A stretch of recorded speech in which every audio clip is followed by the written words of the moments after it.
الحمدللہ رب العالمین والصلاة والسلام علی سید الانبیاء والمرسلین اما بعد۔ میرے محترم بزرگوں، عزیز بھائیوں اور میری پیاری بہنوں، آج ہم ایک نہایت عظیم، بابرکت، نور سے بھرے ہوئے اور دلوں کو زندہ کر دینے والے موضوع پر گفتگو کرنے جا رہے ہیں۔ اگر یہ بات کسی کے دل میں اتر جائے تو اس کی زندگی کا رخ بدل جائے، اس کی سوچ بدل جائے، اس کا انداز زندگی بدل جائے اور اس کی قسمت سنور جائے۔ اور وہ عظیم موضوع ہے رمضان میں تہجد کی نماز اور اس کی بے انتہا فضیلت۔ بھائیو، تہجد صرف ایک نماز نہیں، تہجد صرف رات کی عبادت نہیں، تہجد اللہ سے تنہائی میں ملاقات کا وقت ہے۔ تہجد رب کے دربار میں گڑ گڑا کر رونے اور اپنی تقدیر بدلوانے کا وقت ہے۔ تہجد اپنے گناہوں کا بوجھ اتارنے کا وقت ہے۔ تہجد اپنے رب کے سامنے اپنی کمزوری، بے بسی اور محتاجی پیش کرنے کا وقت ہے۔ رمضان وہ مہینہ ہے جس میں اللہ تعالیٰ اپنی رحمت کے دروازے پوری طرح کھول دیتا ہے، مغفرت کے سمندر بہا دیتا ہے، جہنم سے آزادی کے فیصلے لکھ دیتا ہے اور بندوں کو اپنی قربت کا سب سے قیمتی تحفہ عطا فرماتا ہے۔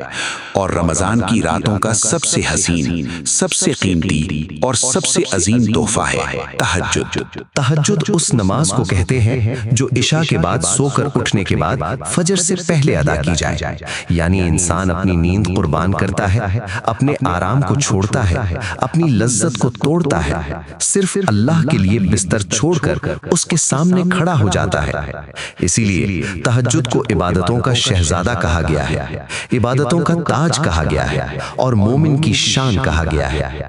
اللہ تعالیٰ قرآن مجید میں ارشاد فرماتا ہے کہ اور رات کے کچھ حصے میں تہجد پڑھا کرو، یہ تمہارے لیے نفل ہے، قریب ہے کہ تمہارا رب تمہیں مقام محمود عطا فرما دے۔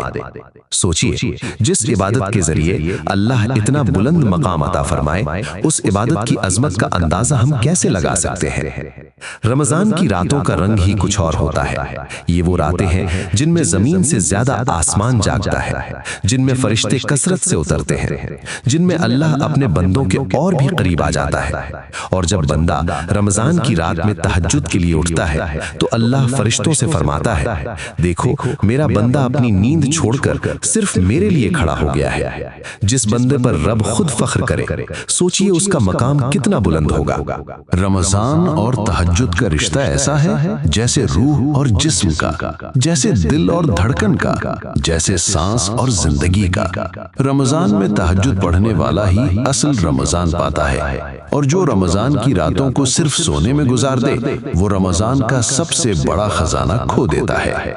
تہجد اللہ کی محبت کا ذریعہ ہے۔ جو بندہ تہجد کے لیے اٹھتا ہے اللہ اس سے محبت کرتا ہے، اور جس سے اللہ محبت کرے اس کی زندگی میں کبھی اندھیرا باقی نہیں رہتا۔ اس کے راستے خود بخود آسان ہو جاتے ہیں، اس کی مشکلات خود بخود حل ہو جاتی ہیں، اس کے دکھ خود بخود دوا پا لیتے ہیں۔ تہجد دعا کی قبولیت کا سب سے قیمتی وقت ہے۔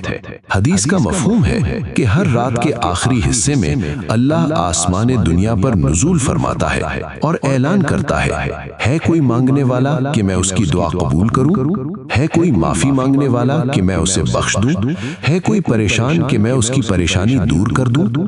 سوچئے، جب رب خود پکار رہا ہو اور ہم سو رہے ہوں تو اس سے بڑا نقصان اور کیا ہو سکتا ہے؟